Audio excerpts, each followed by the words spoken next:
Tribe, welcome to Howling After Dark. Okay, so can you let them in, please? Um, Sorry, my dog's at the door. Before I get into tonight's topic, I have a couple of announcements. One is that it is official. The website ghostwolfparanormal.com is up and running. Also, doing what I do, creating this website and stuff, I came across another team calling themselves Ghost Wolf Paranormal. And I'm not mad. I'm not mad, but I do want to warn you, if you happen to be a member of this team and you're listening right now, Ghost Wolf Paranormal is a copyrighted name. It belongs to me. Ghost Wolf has been my name for most of my life in the Cherokee tradition, so please stop using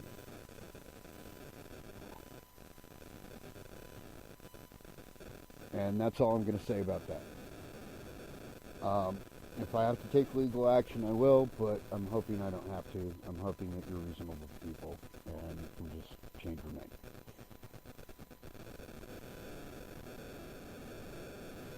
Even if it's something as simple as Ghost-Wolf Paranormal, I would be okay with that.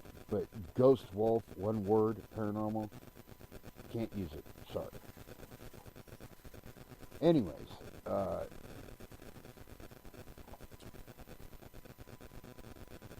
the other announcement I want to make is that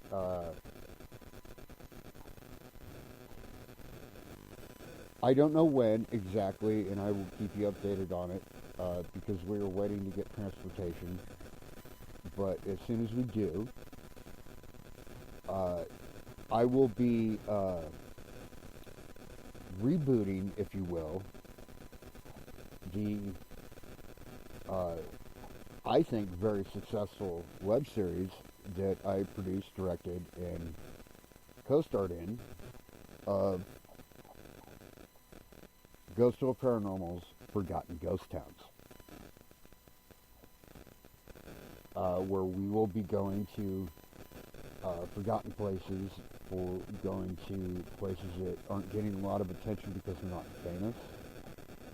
They haven't been on TV shows and the like, and we will be doing some of those episodes in live stream format, meaning that whatever you see is what's happening in the moment.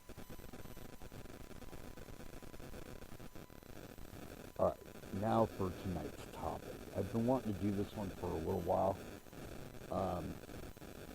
I have a couple stories that I'm going to tell you, myself, but I want to relate some other stories that are by other people.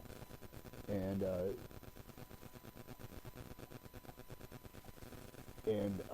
go from there, but it's all about encounters with cryptids.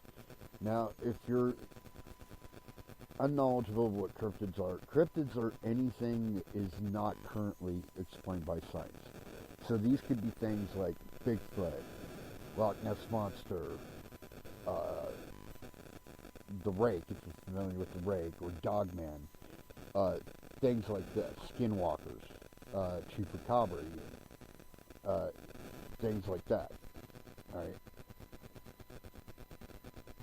Now, I'm about to read you some first-hand stories, right? And these are stories that were shared on a different website, and I'll give you the website in a second. So, let me...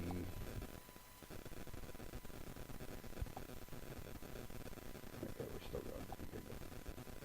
Alright, so let me bring up this first one.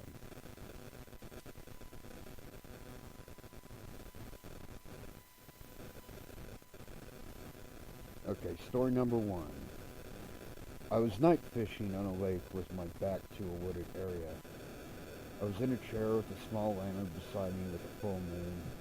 I heard a noise and turned to my right to see what was coming out of the woods. I'm thinking it was a raccoon or a possum or something.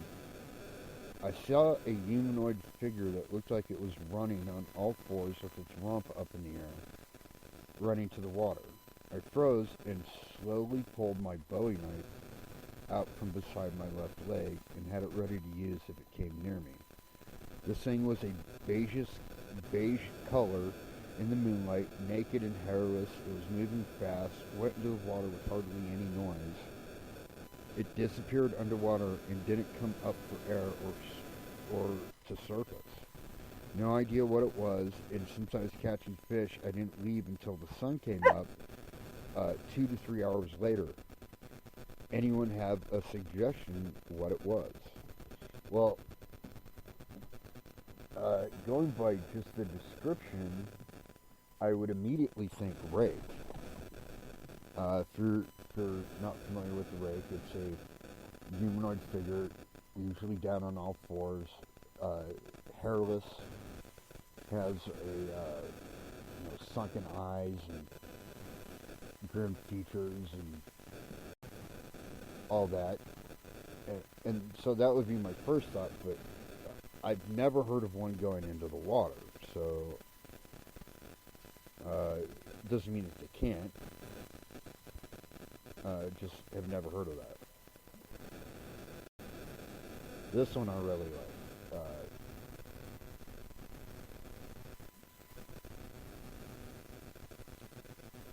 Yeah, and by the way, scroll back up for a second.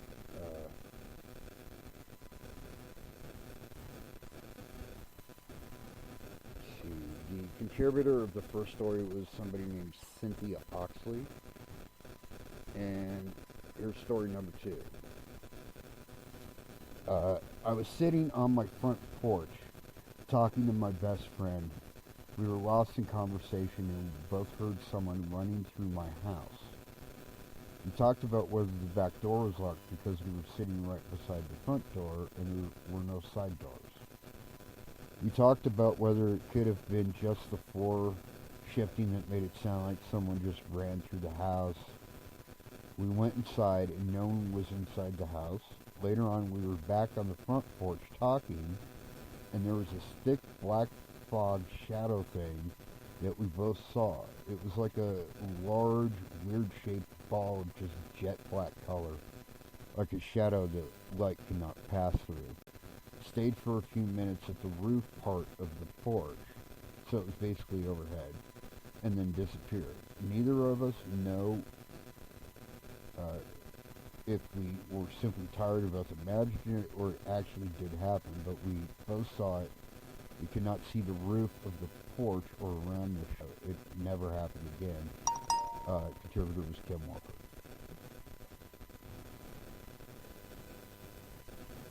Alright, and this third one. So when I was 9, we were staying with my aunt, and for only 2 nights, I was fucked with by something, so I only ever saw it in the corner of my eye. I felt it crawl on me, scratch me, and latch on me, but every time I grabbed for it or looked at it, it would suddenly be on another part of me. I thought going to my aunt, dad, and uncle would make it stop, but it didn't. For the entirety of both those nights, I was attacked over and over and over. It never left a mark, but it hurt when it would scratch. The description of entity or creature from the corner of my eye, it was about the size of an average adult woman's hand. It was light tannish, yellow, and looked to be skinned. It had knuckle-like joints on its 5 or 6 legs, and no face, mouth, or eyes, but it had a front for sure. The shape wasn't perfectly symmetrical, so yeah, I never again was messed with. My dad remembers the 2 nights and never saw a thing. If anyone could give insight to what it is, cool. I haven't found anything on the creature in years of checking back on it. I only think about it like every couple years, but the memories are vivid. and that was by somebody named Christian Mouse.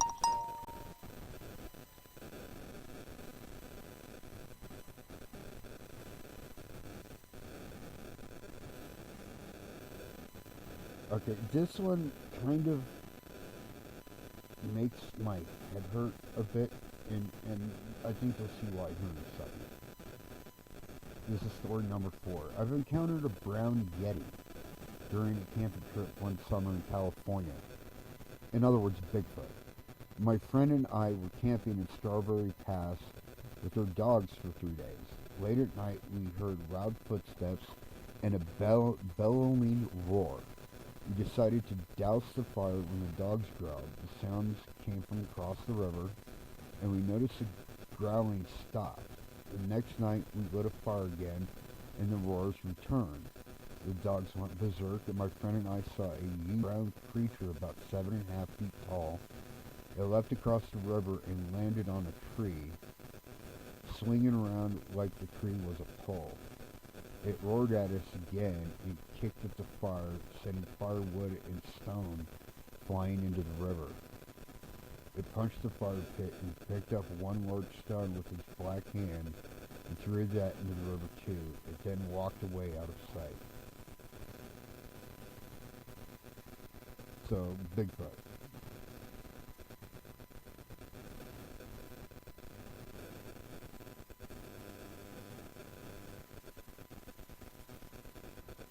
Story number 5. My grandma told me I can see what doesn't want to be seen. It was 8 years ago, and my mom had just moved into a new home up in Bakersfield, California. When she moved, a few things, including a large rug, were left outside. Unfortunately, it was during the rainy season, so those items were all ruined. A few days after it stopped raining, my sister and I started cleaning up the backyard. We knew the rug was pretty heavy, especially since it was still wet.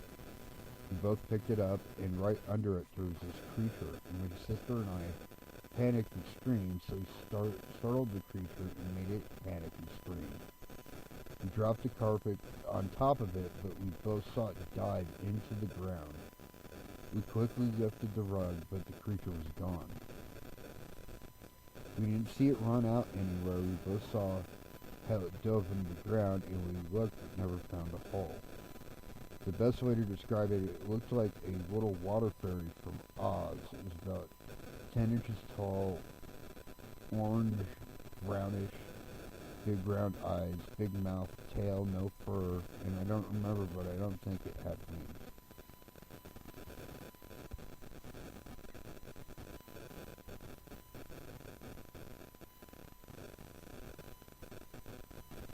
Okay, this is the last one I'm going to read, and then I'm going to get into my stories. Story number 6. I used to work in landscaping. I was watering some trees in kind of a remote area with only a freeway nearby. I turned around and this huge black dog was staring at me like this thing was the size of a wolf. I also noticed I couldn't really see its face, but it was shrouded in black mist. It looks at me for what feels like a minute, and turns around and disappears into the forest. I ran over to see where it was going, and it wasn't there. I couldn't see any tracks or paw prints, and I didn't hear any leaves rustling. It was the middle of the day, too. Remember, I didn't feel scared. I felt more comfortable with the creature standing there than I felt alone. Definitely a weird day.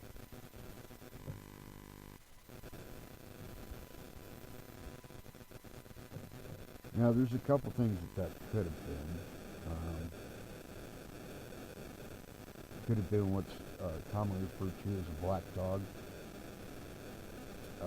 These are spiritual entities that have been terrorizing truckers for years. But they're not necessarily bad.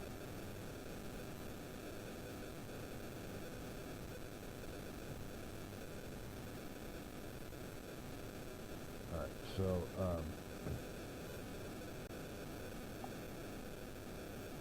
I'm going to tell you my latest story first. Cool. So I'm going to tell you my latest story first. Um, I have talked about it before on the podcast, but for those that haven't heard, I'm going to repeat it. So,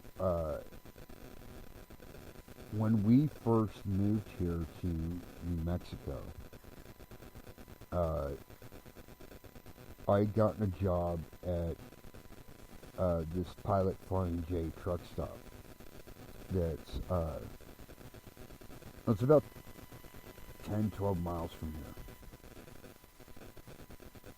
here. And I didn't know anybody yet, so I wasn't really getting rides from people, and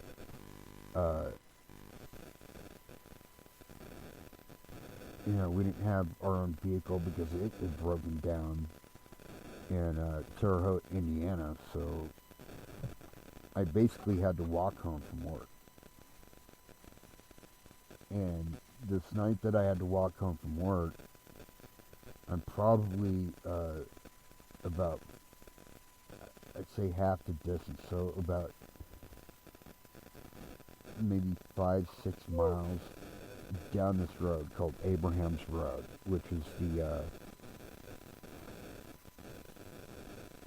stop. Honey, stop. Will you stop, please? I know you want to play. I'm busy. So, sorry. Anyways, my puppy's being rambunctious. So anyways, I'm about maybe 5-6 miles down this road, so about half the distance. And there's this, there's a spot down here. It's like an old, like adobe building that, it kind of looks like it's been caverned out, but it wasn't. It just, fell apart with age or whatever. But, we call it the snake pit because, evidently there's actually a pit in there that has had snakes in it. But, not the important part here. So, there was like this aura coming off of this place, is the only way I can describe it, that like something very negative, very evil was inhabiting this place. And so, just naturally following my instincts, I crossed the street. So, that it was off to my left, and I was as far to the right as I could go, right? So, to kind of explain this area, so this road, it's called Abraham's Road, or Frontage Road, goes all the way from where the pilot is in the town of Moriarty, 10 miles down to the dirt road that you have to turn on to get to my place. Because we're like way out in this high desert area and like my nearest neighbor is like a quarter of a mile away. So,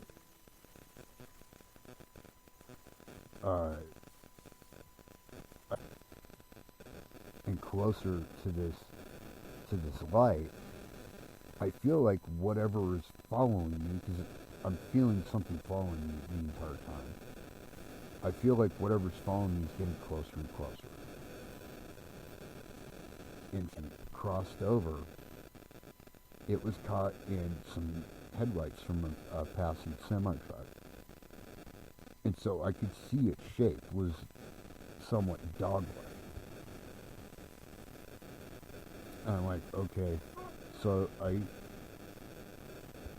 I go into this ring of light, and I'm just sitting there watching. Because I don't feel like it's gone away. Right, and I start, saying this prayer in my head, uniquely the creator of all worlds, grant us your blessings and protect us from evil, right? I start repeating that over and over again, which is not unironically the same blessing that I say when I do house cleansing, which is a whole nother story for another time. But, I'm putting my shields up, so to speak, and I continue on. And it's farther back. I can feel that it's farther back, but it's still following. And it follows me all the way down, like 10 miles down, until I get to my dirt road. And I turn down the dirt road. And the way this dirt road goes is there's it goes straight down. It follows like this fence line, and then there's 3 right turns, right? So I pass the first right turn because that's not mine.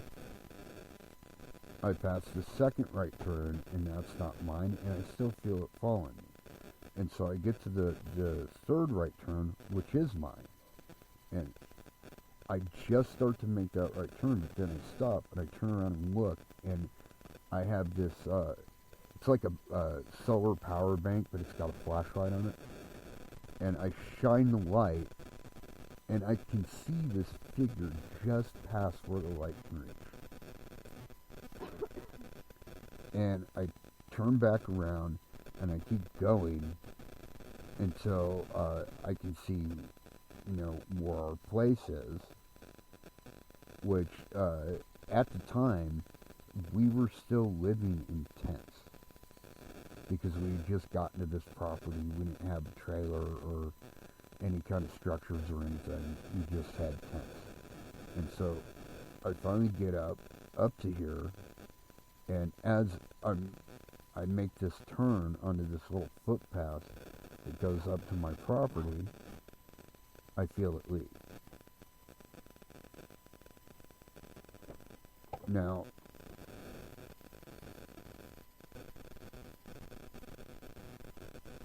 if this had been a solitary event, I could have maybe even writ it off. It's like, well, it's just nothing, it was just me freaking myself out, or whatever, even though I knew better. But, I probably could have fooled myself in that way, except it wasn't a solitary event. This actually happened to me night after night for, like, a couple months. And what made this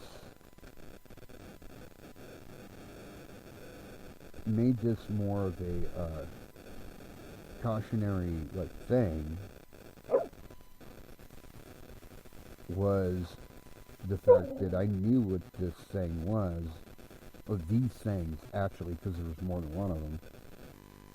They were skinwalkers. But see, here's the dirty little secret, I think. I came up with this theory forever ago. I can't prove it, but I know it in my heart to be true. So you could take it for whatever it's worth. There are 2 types of skinwalkers, because the way that skinwalkers are created is they're created by essentially native witches. Okay, so these are not people with good intent, right? And they're created by them, and you could even say that they are skinwalkers in some cases, where they can actually change their shape into different animal shapes and stuff, and they'll stalk humans, right?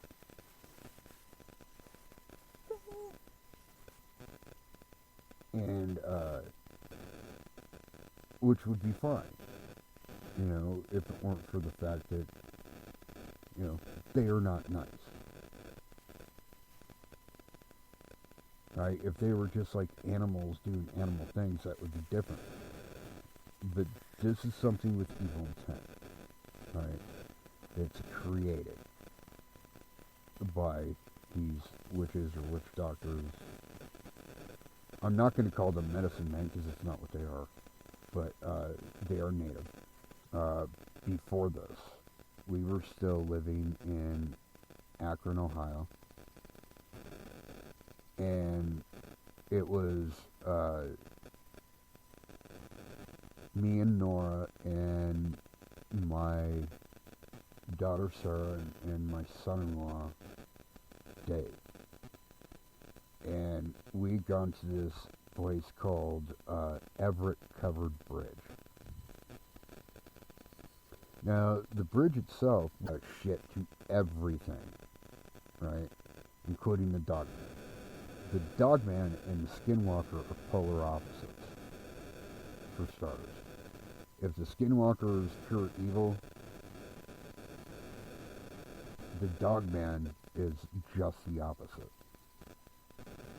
They're actually good. And they're protectors. They're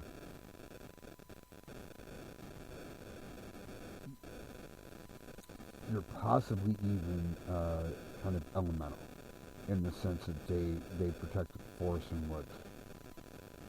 Most of the time, that's they're good. Right? So, I had to take it or leave it. I don't give a fuck. I really don't. And oh yeah, by the way, if you don't know by now that my content is explicit, I don't know what to tell you. Anyways, so both of those were like polar opposite, like extremes of each other. And that experience at the Dogman actually wasn't my first. My first experience probably happened about a year or two before that. We were at a place in the Akron area called Cascade Valley Park. And in this park there's this thing called what is that called again? Fuck, I'm having a brain fart. The tree. The signal tree. Thank you. So the reason it's called the signal tree is because it's this massive ancient tree that they could spot from the river and movement.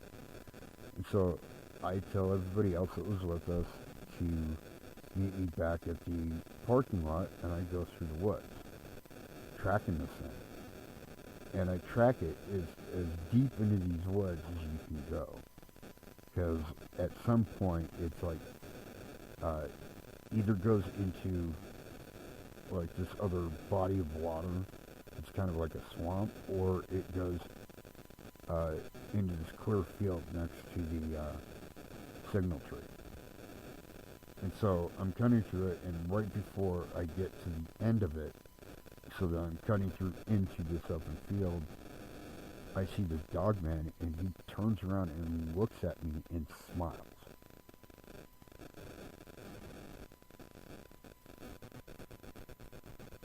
Right, like how a German Shepherd can smile at you. Like, it's not really a smile, but it kind of looks like a smile. It's not aggressive at all. It's kind of happy. And that's what I saw, and I'm like, okay, and I kind of nodded at it, and it took off and disappeared, going back the other way. And so I just went through into this clearing by the signal tree and went to the parking lot and was totally blown away. Nobody else saw it, so nobody could corroborate what I saw, but I knew what I saw. And there you have it. I've had experiences with Bigfoot too.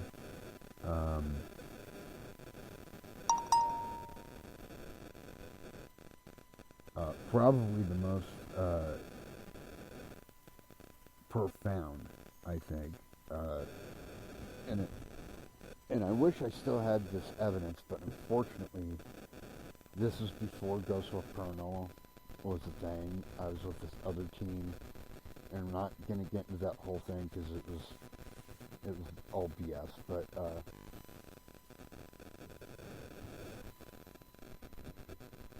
unfortunately all the evidence that I got when I was with that team was on their equipment, and so they have it. I don't.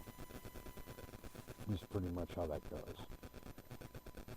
So we were at a place called Clear Fork Ski Resort in Clear Fork, Ohio, which is just it's kind of by Mansfield, if you're at all familiar with that area. You know, where the Mansfield Reformatory and all that is. But we were up at the ski resort, and the lodge itself was haunted, which is a whole other thing that I'll get into another time.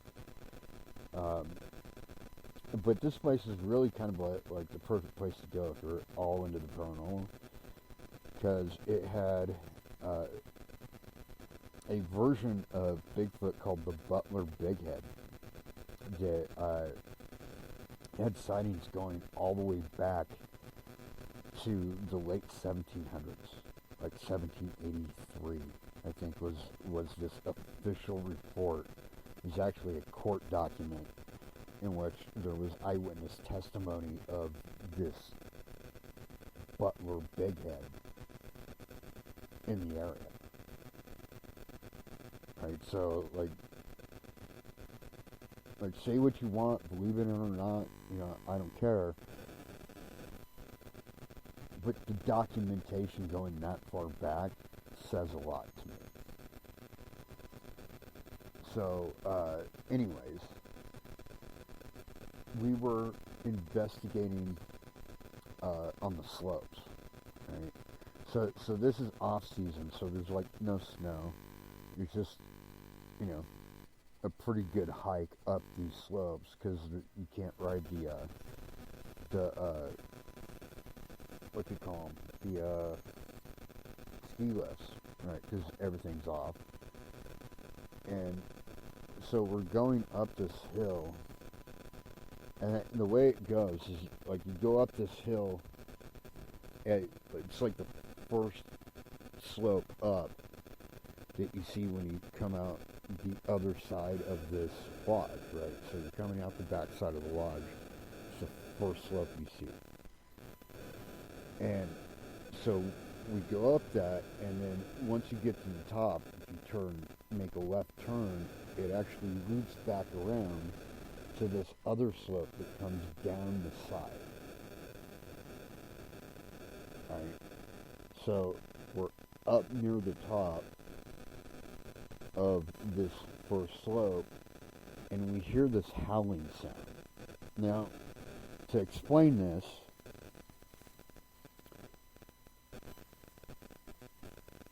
I've been around coyotes, I've been around wolves, pretty much my whole life. I know what they sound like.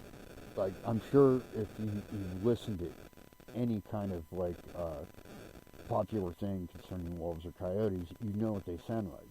They have very high-pitched howls when they howl, right? It's like, ooh, right? That's the sound. I know, I'm sorry, I got you excited, huh? Talking about puppy. Anyways,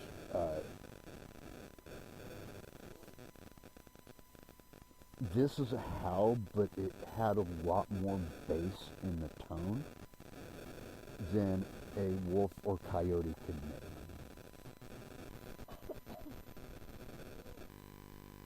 And we had actually recorded that on a digital recorder. I no longer have that belongs to my former team. Once again, not going to get into that whole situation, but, you know, so I don't have that anymore. Anyways, we go down this other trail that connects to this other slope, and we're actually going down this other slope because we hooked up with this, because we split up into two different groups, and we hooked up with the other group, and we're going down the slope, when in the woods to the left, so just off of the slope, we hear this loud, like, crack, almost like a gunshot. And so I take my camera and a flashlight, and I go and look, and I'm looking at this tree that's probably in these woods maybe about 20 feet. And the way it looks like something clawed at this tree and then pushed it over.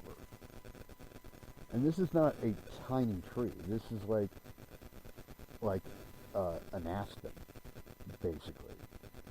And the claw marks, first off, did not match a bear.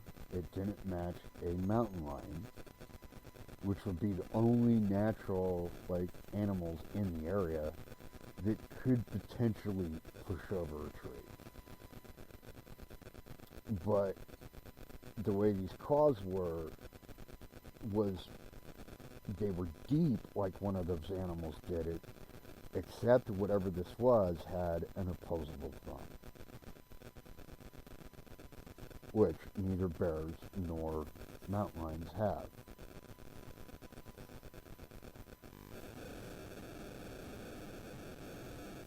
And so I took a picture of that. Once again, no longer have it. Not getting into the whole thing.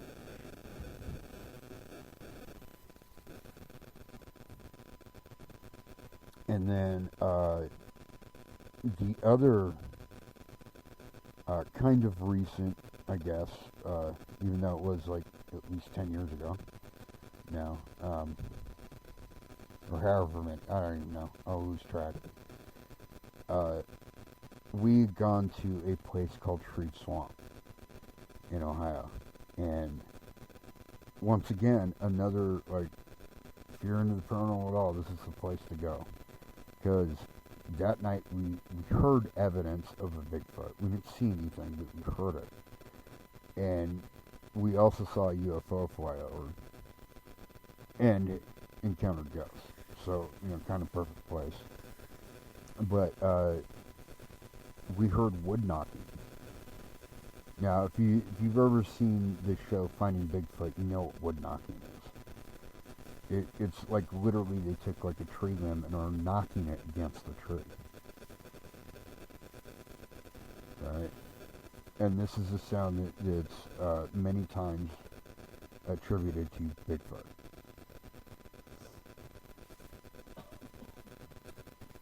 Now, that's not definitive evidence, of course not, because we didn't see anything, we didn't hear anything else. Just the wood knocking, but, I'm not trying to prove it to anybody else, so it doesn't really matter. It was enough for me, so, there you have it.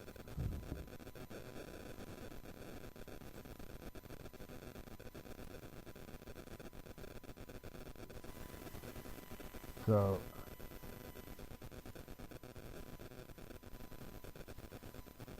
people have had, here's what drives me crazy, honestly. I'm going to get a little off topic here. So, a couple things that drive me insane is, one, the government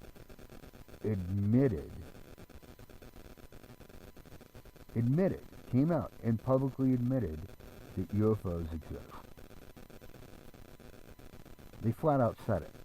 UFOs exist. Alright? And nobody noticed because of all the other chaotic shit that was going on in the world at the time. Because, we had a president who got himself all over the news every single fucking day. Like he was doing a media marathon.